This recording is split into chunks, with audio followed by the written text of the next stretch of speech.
السلام علیکم ورحمۃ اللہ وبرکاتہ۔ عزیز ناظرین، محفل تذکیر میں ایک بار پھر آپ کا استقبال ہے۔ آج جس سورہ کی تفسیر بیان کرنا مقصود ہے، یہ وہ سورہ ہے جس کے بارے میں مشہور ہے اور معروف ہے کہ اللہ کے رسول صلی اللہ علیہ وسلم کثرت کے ساتھ میں یہ سورہ جمعہ کی نمازوں میں اور عیدین کی نمازوں میں پڑھا کرتے تھے۔ آپ سمجھ گئے ہوں گے کہ میری مراد سورۃ الاعلیٰ سے ہے۔ یہ بات سوچنے جیسی ہے کہ آخر اس سورہ کے اندر کیا بات ہے، کیا مضامین ہے کہ جس کے باعث اللہ کے رسول صلی اللہ علیہ وسلم اس سورہ کو بار بار عیدین کی نمازوں میں اور جمعہ کی نمازوں میں پڑھتے تھے۔ دوسری سورہ جو دوسری رکعت میں پڑھتے تھے وہ سورہ الغاشیہ تھی۔ تو انشاءاللہ تعالی آج جب ہم ایک ایک آیت کو لے کر آگے بڑھیں گے آپ کو سمجھ میں آئے گا۔ یہ سورہ بڑی ہی جامع سورہ ہے۔ اس میں ایک عجیب صوتی ہم آہنگی ہے، اس میں توحید کا بیان ہے، اس میں اللہ تعالیٰ کی تسبیح کا بیان ہے، پھر اللہ کے رسول صلی اللہ علیہ وسلم کو اس بات کی تسلی اور اس بات کا اطمینان دیا گیا ہے کہ جو وحی نازل ہو رہی تھی وہ وحی کبھی بھی ان کے ذہن سے محو نہیں ہوگی، آپ کبھی نہیں بھولیں گے۔ اور دعوت کے سلسلے میں بہت ہی ایسے اہم نکات کی نشاندہی کی گئی ہے کہ دعوت کیسے دی جائے، کس کو دی جائے، دعوت کس کے حق میں مؤثر ثابت ہوگی، کون دعوت کا انکار کرے گا اور ان کا کیا انجام ہوگا۔ تو انشاءاللہ تعالی ہماری کوشش ہوگی کہ یہ سورہ دو نشستوں میں آپ کے سامنے ہم رکھیں۔ آج میرے ساتھ میں میرے دوست فیصل بھائی ہیں، تو ہم انشاءاللہ تعالی اس سورہ کو شروع کرتے ہیں۔ فیصل بھائی اگر اس سے پہلے تمہیداً اگر آپ اس سورہ کا شان نزول پیش کرنا چاہتے ہو تو آپ شروع کریں اور پھر اس کے بعد میں ہم آیتوں کی تشریح پر آتے ہیں۔ جی محترم ناظرین، السلام علیکم ورحمۃ اللہ وبرکاتہ۔ سورہ الاعلیٰ، جیسا کہ اس سورہ کے اندر میں ایک داخلی شہادت موجود ہے، اعوذ باللہ من الشیطان الرجیم، سنقریئک فلا تنسى الا ما شاء اللہ انہ یعلم الجہر وما یخفی۔ آیات نمبر 6 اور 7 ہم آپ کو پڑھوا دیں گے اور پھر آپ نہیں بھولیں گے سوائے اس کے جو اللہ چاہے۔ وہ ظاہر کو بھی جانتا ہے اور جو کچھ پوشیدہ ہے اس سے بھی واقف ہے۔ تو یہ جو آیت، یہ دو آیات سے یہ بات صاف طور پر مترشح ہے کہ سورہ الاعلیٰ بھی ابتدائی دور کی صورتوں میں سے ہے، اور نبی محترم صلی اللہ علیہ وسلم کو اس سورہ میں ضروری ہدایات دی گئی ہیں، اللہ تعالیٰ کی توحید کا بیان ہے، اور آخر میں اللہ تعالیٰ نے کامیابی، فلاح، اس کی جو سبیل ہے اس کا تذکرہ فرمایا ہے۔ شروعات کی جو آیات ہیں یہ بڑی ہی قابل غور ہیں، ہے تو چھوٹی چھوٹی آیات، لیکن ان کو پڑھنے کے بعد میں جب ان کی تشریح کے اوپر ہم نظر دوڑاتے ہیں تو پتہ چلتا ہے کہ اللہ تعالیٰ نے ابتدائی 5 آیات کے اندر میں یوں سمجھ لیجئے کہ پوری کائنات کی سرگزشت بیان کر کے رکھ دی ہے، تخلیق سے لے کر، ہدایت سے لے کر، تقدیر سے لے کر، راہ بتانے سے لے کر، سب کی سب باتیں پہلی 5 آیات کے اندر میں اس خوبی کے ساتھ میں سمٹ آئی ہے کہ کسی اور اضافے کی ضرورت ہی معلوم نہیں ہوتی۔ تو سورہ الاعلیٰ اپنی شان کے اعتبار سے، اپنے کنٹینٹس کے اعتبار سے اپنے آپ میں قرآن کی ایک منفرد سورہ، ہر ایک سورہ کا اپنا ایک امتیاز ہے، اور سورہ الاعلیٰ بھی اپنا ایک امتیاز رکھتی ہے۔ تو اس ابتدائی گفتگو کے ساتھ میں ہم لوگ آگے کو بڑھتے ہیں، اور انشاءاللہ العزیز کوشش رہے گی کہ ہر ایک آیت کو لے کر ہم اس پر سیر حاصل گفتگو کرنے کی کوشش کریں انشاءاللہ۔ لیکن آگے بڑھنے سے پہلے چونکہ ابتدائی 7 آیات ہمارے آج کے درس میں شامل ہیں، لہٰذا پہلے میں ان کی تلاوت کیے دیتا ہوں، پھر ہم ترجمہ سماعت فرمائیں گے اور پھر یہ کے بعد دیگرے آیت پر غور و خوض فرمائیں گے۔ اعوذ باللہ من الشیطان الرجیم، بسم اللہ الرحمن الرحیم سبح اسم ربک العالی الذی خلق فسوى والذی قدر فہدى والذی اخرج المرعى فجعله غثاء احوى سنقرئك فلا تنسى الا ما شاء الله انه يعلم الجهر وما يخفى صدق اللہ العظیم۔ ترجمہ سماعت فرمائے ناظرین، اے نبی صلی اللہ علیہ وسلم اپنے رب برتر کے نام کی تسبیح کریں جس نے پیدا کیا اور تناسب قائم کیا، جس نے تقدیر بنائی پھر راہ دکھائی، جس نے نباتات اگائیں پھر ان کو سیاہ کوڑا کرکٹ بنا دیا۔ ہم تمہیں پڑھوا دیں گے پھر تم نہیں بھولو گے، سوائے اس کے جو اللہ چاہے، وہ ظاہر کو بھی جانتا ہے اور جو کچھ پوشیدہ ہے اس سے بھی وہ واقف ہے۔ صدق اللہ العظیم۔ کل ملا کر کے 7 آیات ناظرین، لیکن جب ہم تشریح کی طرف جائیں گے تو پتہ چلے گا کہ ان 7 آیات کے کنٹینٹس جو ہیں اس کے اندر میں اللہ تعالیٰ نے کس طرح سے معنی اور مفاہیم کا، معنی اور مطالب کا ایک سمندر ہے جو قوزے میں بند کر دیا ہے۔ تو ہم لوگ آیت با آیت تشریح کی طرف چلتے ہیں، اور اعلیٰ کے سلسلے میں ہم نے شروعات میں چند ایک باتیں آپ لوگوں کے سامنے رکھی۔ قرآن کریم کی یہ سورہ نمبر 87 ہے، اور شان نزول کے سلسلے میں جو بات میں نے ابتداً عرض کی وہ اپنی جگہ پر، لیکن جس طرح سے نبی کریم صلی اللہ علیہ وسلم کو ان 2 آیات کے اندر میں ہدایت دی گئی ہے کہ ہم آپ کو پڑھوا دیں گے اور پھر اس کے بعد آپ نہیں بھول پائیں گے، تو یہ کم و بیش یہی ہدایات نبی کریم صلی اللہ علیہ وسلم کو گو کہ اللہ تعالیٰ کی طرف سے اطمینان دیا گیا تھا، لیکن چاہتے تھے کہ وحی کا کوئی لفظ بھی آپ کے ذہن سے محو نہ ہو، اور انسان ہے بہرحال اس کی یادداشت کے اپنے لمیٹیشنز ہوتے ہیں۔ نبی کریم صلی اللہ علیہ وسلم کو اس اطمینان کے بعد میں بھی بارہا کم از کم 2 مرتبہ اور تذکرہ آتا ہے سورہ طٰہٰ کے اندر میں اور سورہ قیامہ میں، جبکہ اللہ کے نبی صلی اللہ علیہ وسلم نے اپنی زبان کو تیزی سے حرکت دی، جبرائیل امین علیہ السلام کی وحی کا بیان اور آپ کا اس کو دہرانا، اللہ تعالیٰ نے پھر اطمینان دلایا کہ اس کے مطالب بھی ہم آپ کو سمجھائیں گے اور ان آیات کو آپ کے دلوں کے اندر میں ہم بسا بھی دیں گے، آپ انہیں بھول نہیں پائیں گے۔ تو یہ چند ایک باتیں ابتداءً، اور اس کے بعد میں ہم پہلی آیت کی طرف معین بھائی اگر چلیں جی، تو اللہ تعالیٰ کا یہ ارشاد سبح اسم ربک الاعلی، اے نبی صلی اللہ علیہ وسلم اپنے رب برتر کے نام کی تسبیح کر۔ تسبیح اور رب برتر کے نام کی تسبیح، اب کہنے کے لیے تو ایک ایسا لفظ ہے تسبیح جو ہمارے یہاں بڑا عام فہم ہے اور ہم بھی تسبیح کرتے ہیں۔ اللہ تعالیٰ نے یہاں پر جس تسبیح کا تذکرہ کیا ہے اس تسبیح سے کیا مراد ہے؟ اللہ بزرگ و برتر کے نام کی تسبیح کریں۔ تو تسبیح کرنے میں کون سی باتیں شامل ہے، اور تسبیح کرتے وقت کن باتوں کس ادب کو ملحوظ رکھنا چاہیے، یہ ساری باتیں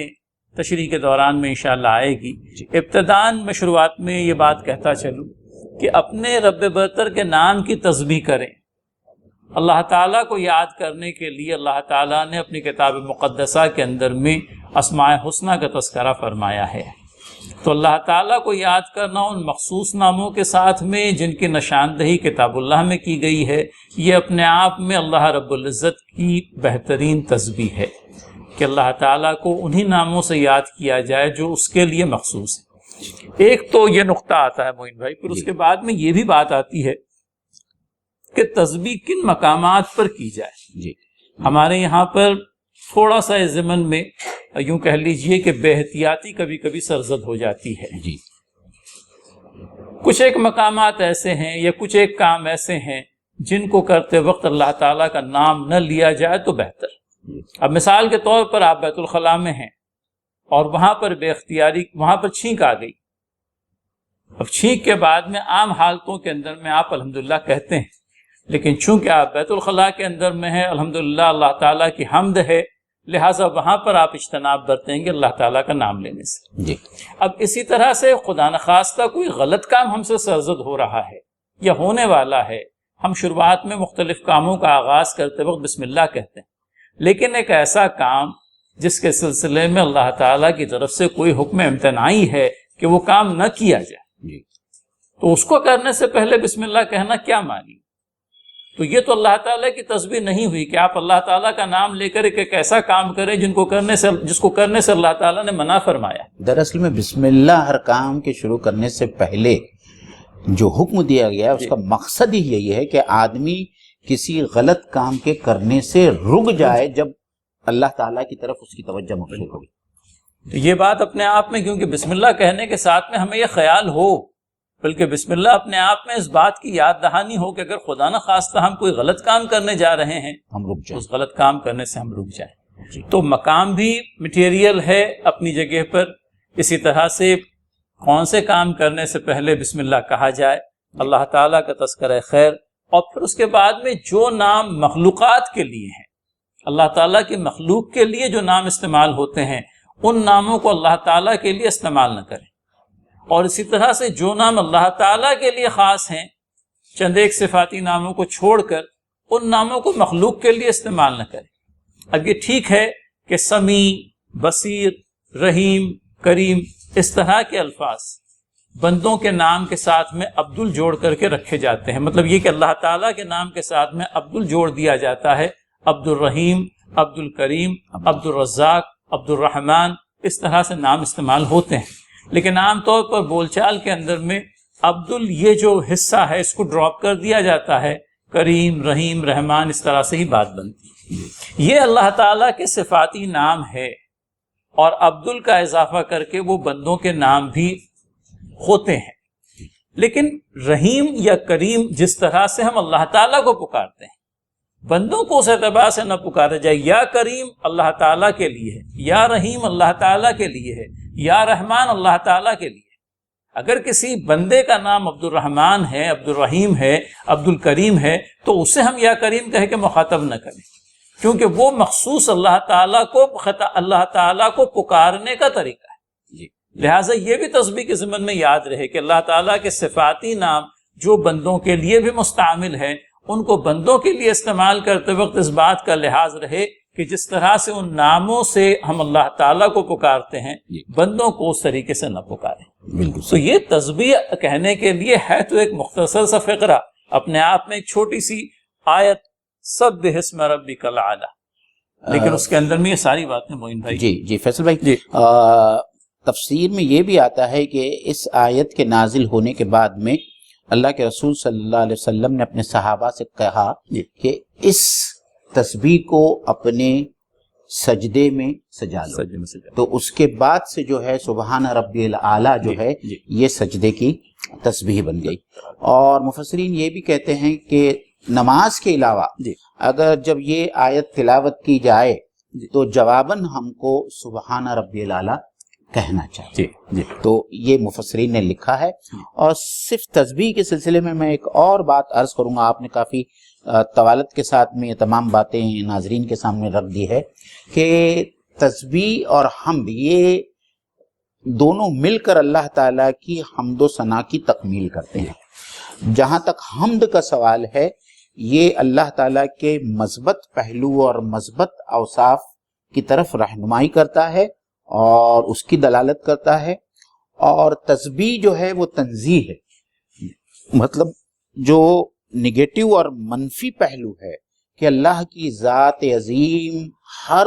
نقص سے پاک ہے، اور اسی کے لیے جو ہے یہ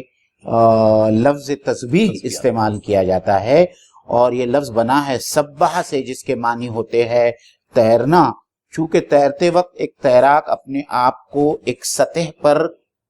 قائم بنائے رکھتا ہے، تو اسی سے یہ بات نکلی ہے کہ ہم کو اللہ کی شان کے لحاظ سے اللہ کی ہستی کو بنائے رکھنا ہے، اس سے نیچے نہ آنے پائے یا کوئی دوسرا اس سے اوپر نہ جانے پائے کہ اللہ کی ہمسری ہو جائے یا اللہ اس سے نیچے ہو جائے۔ تو یہ بہت مناسب۔ جی، تو یہ ناظرین سب سے پہلی آیت سبح اسم ربک الاعلی۔ ہم دوسری آیت پر چلتے ہیں، الذی خلق فسوی۔ اب اس کے اندر میں دو چیزیں ہیں جس نے پیدا کیا، الذی خلق، اور پھر اس کے بعد میں فسوا، اور اسی طرح سے ہم تیسری آیت کو ملا لیں تو بات مکمل ہو جائے گی، والذی قدر فہدی، اور جس نے تقدیر بنائی اور پھر راہ دکھائی۔ چار الفاظ آئے، ناظرین ذہن میں رکھیں، سب سے پہلے خلق، پھر فسوا، اس کے بعد میں قدر اور فہدی۔ الذی خلق، جس نے پیدا کیا، اور اس تخلیق کے اندر میں دنیا بھر کی کائنات کی تمام تر مخلوقات کا احاطہ کیا گیا ہے۔ تو جس نے پیدا کیا، پیدا کرنے کے بعد میں تناسب قائم کیا، تو اپنی جو تخلیق ہے اس تخلیق کو متناسب فرمایا، اس کو ایک تناسب عنایت کیا، اس کو ایک توازن عنایت کیا، پھر اسی طرح سے اس کی تقدیر بنائی اور اسے راہ دکھائی۔ تو یہ چار بہت ہی بنیادی اصطلاحات ہیں ہماری اپنی تخلیق سے متعلق، کائنات کی دیگر مخلوقات کی تخلیق سے متعلق، اور اس کے اوپر ہم غور فرمائیں گے انشاءاللہ العزیز۔ اور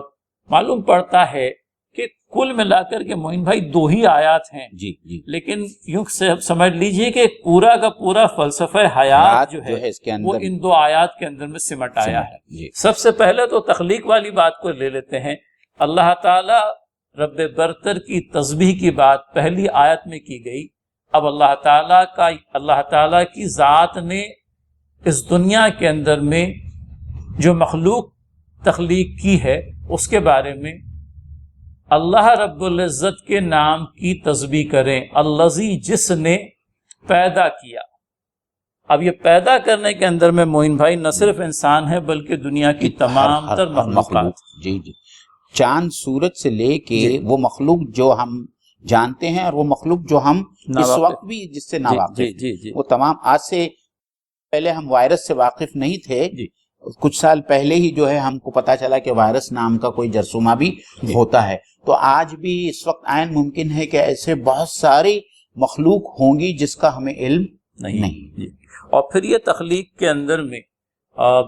ایک یوں کہہ لیجئے کہ اٹھ پٹانگ قسم کی کوئی چیز یا اٹا پٹا سے کوئی معاملہ دکھائی نہیں دیتا، بہت ہی اسکیم اور حکمت کے ساتھ میں اللہ تعالیٰ نے جو بھی تخلیق کی ہے، اگر ہم ایک ایک کی تخلیق پر غور کریں تو ہم کو نظر آئے گا کہ اللہ تعالیٰ کی کیا حکمت ہے اور کیا ذہانت ہے، اور ہم صرف اش کرو۔ بالکل، اور یہ اس کے ساتھ میں جو یہ بات جوڑ دی گئی، نہ صرف تخلیق کی بلکہ فسوا کا لفظ آتا ہے، متناسب انداز میں تخلیق کی، اس کے حالات اور قوائف کے مطابق اس کو بنایا۔ اب مثال کے طور پر عرب کے اونٹ کو لے لیجئے، یا آسٹریلیا میں پائی جانے والی کنگارو کو لے لیجئے، یا انٹارکٹیکا کے پینگوئن کو لیجئے، جیسا موسم ہے، جیسے حالات ہے، جیسا جغرافیہ ہے، اس کے عین مطابق تخلیق۔ ایک جگہ میں پانی کی کمی ہے، ایک جگہ میں غذا کی کمی ہے، تو ایک ایسا صحرائی جہاز بنا دیا گیا جو کئی دنوں تک بغیر پانی اور بغیر غذا کے زندہ رہ سکتا ہے، جو ریتیلی زمین پر دوڑ سکتا ہے۔ ہمارے پیر ریتیلی زمین کے اندر میں دھنس جائیں گے، لیکن اونٹ جو ہے اس ریتیلی زمین پر اپنے وزنی جسم کے باوجود بھی بآسانی چل پاتا ہے۔ تو یہ مطلب نہ صرف تخلیق کے اندر میں ایک طرح کا تناسب،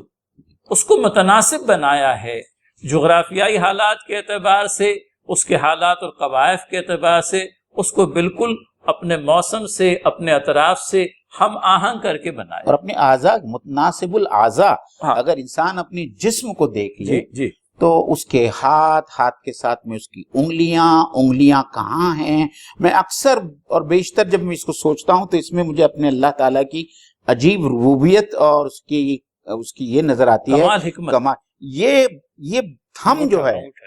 اگر یہ تھم انگوٹھا یہاں نہ ہوتے ہوئے یہاں ہوتا تو میری انگلیاں بیکار ہو جاتی، میں کسی چیز کو اس طریقے سے گرپ کر ہی نہیں پاتا، میں پین بھی نہیں پکڑ پاتا۔ تو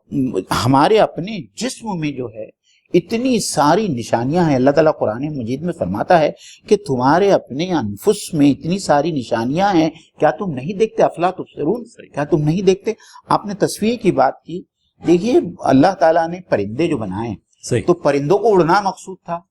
تو اللہ تعالیٰ نے ان کو پر دیے۔ نہ صرف پر دیے، اللہ تعالیٰ نے ان کا جو پورا ماڈل، ان کی جو حیت بنائی ہے وہ ایرو ڈائنامیکلی جو ہے موسٹ ایفیشینٹ جو ہے اس کی صورت ہے کہ شروع میں آگے اس کی چونچ ہے، جس کی وجہ سے وہ ہوا کو چیرتی ہے، اور زوالوجسٹ کہتے ہیں کہ دنیا میں جتنے جاندار پائے جاتے ہیں ان میں سب سے ہلکی ہڈیاں پرندوں کی ہوتی ہے، تاکہ ان کو اڑنے میں نہایت آسانی رہے۔ یعنی یہ اللہ تعالیٰ کی تخلیق اور اس کی تصویر کی ایک چھوٹی مثال ہے، ایسی مثالوں سے پوری کائنات بھری پڑی، اور انہی پرندوں کو دیکھ کر کے ہوائی جہاز کی تخلیق انسان نے کی، بالکل اسی انداز میں جس طرح سے ہوا میں پرندے چلتے ہیں، ایک طرف اس کی چونچ ہے، تو ہم دیکھتے ہیں کہ ہوائی جہاز کا اگلا حصہ جو ہے وہ چونچ نما ہوتا ہے، اس کے 2 ونگز ہیں اور پیچھے اس کی ٹیل ہے۔ تو بالکل جس طرح سے پرندے کو دیکھا اس نے، اور پرندے کو دیکھنے کے بعد میں اس کے اندر میں ہوا میں اڑنے کا خیال آیا، وہ خود تو نہیں اڑ پایا لیکن اس نے بہرحال ایک ایسی شے بنا دی جس کے ذریعے سے وہ خود ہوا میں ہوائی سفر کر سکتا ہے ایک مقام سے دوسرے مقام کا۔ تو یہ تو اللہ تعالیٰ کی تخلیق سے متاثر ہو کر جو تخلیق اس نے کی اس کا بیان ہے۔ اللہ تعالیٰ کی تخلیق، اس کا تناسب اور اس کی بات تو بالکل ہی دیگر ہے۔ پھر اس کے بعد میں اس بات کا بیان آتا ہے، دیکھیے خلقہ ہوا، فسوا ہوا، اب ہم آ رہے ہیں والذی قدر۔ اللہ تعالیٰ نے ہر ایک مخلوق کی تقدیر بھی بنائی، اور تقدیر کے سلسلے میں ہمیں جو تشریحی نقطہ ملتا ہے، تشریحی نوٹ ملتی ہے، وہ یہ کہ تقدیر در حقیقت اللہ تعالیٰ کی جو ڈیوائن اسکیم آف تھنگز ہے معین بھائی، اس کا یوں کہہ لیجئے کہ بیان اس دنیا کے اندر میں جتنی بھی مخلوقات ہے they are destined to do a particular work assigned to them by their creator، اور اس کام کو تکمیل تک پہنچانے کے لیے اللہ تعالیٰ نے اپنی اس مخلوق کے اندر میں جو ضروری صفات ہیں، جو ضروری قوتیں ہیں، جو ضروری قابلیتیں اور صلاحیتیں ہیں اس کو دی ہے۔ کچھ تو وہ فہدا جو ہے اس کے اندر میں وہ بات آتی ہے۔ تو ہم پہلے تقدیر کے سلسلے میں بات کو مکمل کر لیں اور پھر اس کے بعد میں فہدہ پر چلیں۔ تو ایک چیز تو یہ بیان ہوئی کہ انسان کی تقدیر کو لیجئے، اور اللہ تعالیٰ نے قدرہ کا لفظ جو ہے وہ اپنی تمام تر مخلوقات کے لیے لایا ہے، نہ صرف ہماری اپنی تقدیر بلکہ دنیا کے دیگر تمام تر مخلوقات کی تقدیر، کہ ان کے ذریعے سے اللہ تعالیٰ اپنے اس الہی منصوبے کو روبہ عمل لانا چاہتا ہے جس کو دنیا میں عمل میں آتا ہوا وہ دیکھنا چاہتا ہے۔ صحیح۔ لہٰذا یہ بات آتی ہے والذی قدر، اور جس نے تقدیر بنائی۔ تو ربطہ تقدیر کے سلسلے میں یہ چند ایک باتیں، اور اس کے علاوہ یہ بھی کہ ڈیوائن پلان کو ایگزیکیوٹ کرنے کے لیے جو قابلیتیں، جو قوتیں، جو لیاقتیں دنیا کی مخلوقات کے اندر میں ہونی چاہیے تھی، ان مخلوقات کے اندر میں ان سب چیزوں کو اللہ تعالیٰ نے ودیت کر دی۔ کچھ تو ایسی ہے جو ودیت کی ہوئی ہیں، اور کچھ ایسی ہے جو اس کی جسمانی قوت، اس کی جسمانی ساخت کے مطابق وہ کرتا ہے۔ اب مثال کے طور پر ہم لوگ اس کو لے لیں کہ فہدہ، لفظی معنی کے اندر میں تو یہ بات آتی ہے کہ راہ دکھلائی، لیکن عربی کا لفظ ہدایت جو ہے وہ محض راہ دکھانے پر ہی تک ہی محدود نہیں رہ جاتا،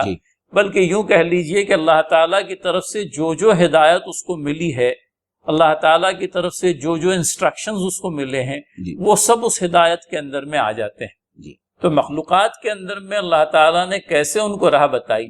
اس کا تذکرہ 1-2 مثالوں سے بھی اگر ہم کر دیں تو میں سمجھتا ہوں بات صاف ہو جائے گی کہ اللہ تعالیٰ نے کس مخلوق کو کس پرکار کی ہدایت دی اور کس طرح سے اس ہدایت کے ملنے پر اپنے کام کو جو ہے ایگزیکیوٹ کر رہا ہے۔ آپ سورج دیکھ لیجئے کہ سورج کو اللہ تعالیٰ نے اس کی تقدیر مقرر کی ہے۔ سورہ یاسین میں بھی اللہ تعالیٰ فرماتا ہے کہ چاند سورج کو نہیں پا سکتا اور سورج چاند کو نہیں پا سکتا، رات جو ہے اس کو دن کو اوورٹیک نہیں کر سکتی۔ اسی طریقے سے لوگوں نے اور ہم لوگوں نے اس کے بارے میں سنا ہے جس کو ہم مائگریٹری برڈز کہتے ہیں، جو سردی کے زمانے میں قطب شمالی سے نکل کر جو ہے وہ الاسکا سے نکل کر جو ہے فجی کے آئلینڈ تک آتے ہیں، اور یہ 88 گھنٹے کا سفر ہے، 4000 کلومیٹر کا، وہ ایک جست میں بغیر سوئے ہوئے، یہ اس کو گولڈن پلوور کہتے ہیں، اس پرندے کو گولڈن پلوور کہتے ہیں۔ اور زوالوجسٹ حیران ہے کہ یہ پرندے بغیر، کیونکہ بیچ میں جو ہے سمندر ہے بحر الکاہل، تو اگر وہ گر گئے تو ظاہر بات ہے کہ ڈوبنا ہے، تو اللہ تعالیٰ نے